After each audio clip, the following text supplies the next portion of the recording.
En 62, en un mot, combien de ces harkis vont être rapatriés en France? Alors là, le chiffre est connu, c'est 25 000.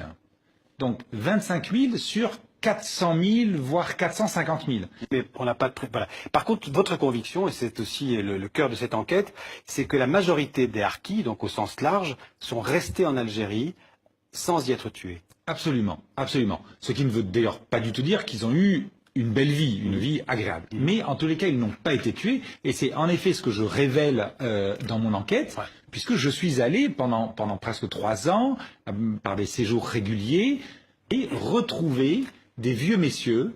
Ou alors des enfants, ou des veuves, ou des... Absolument.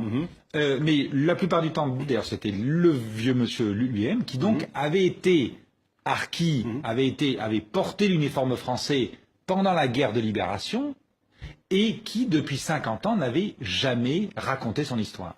Donc c'était en grande Kabylie.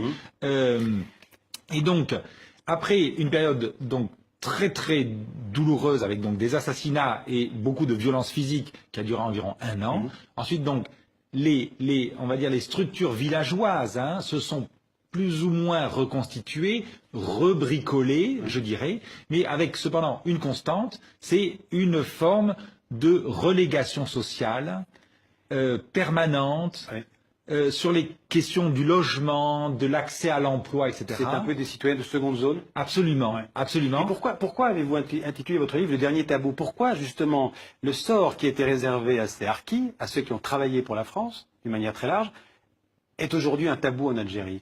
Alors, c'est un tabou en Algérie, mais c'est aussi, il y a un aspect tabou en France. Et en fait, on parle encore français en Algérie. Oui, absolument, absolument. Et même donc, même si l'usage du français est aussi un problème politique en Algérie. Absolument.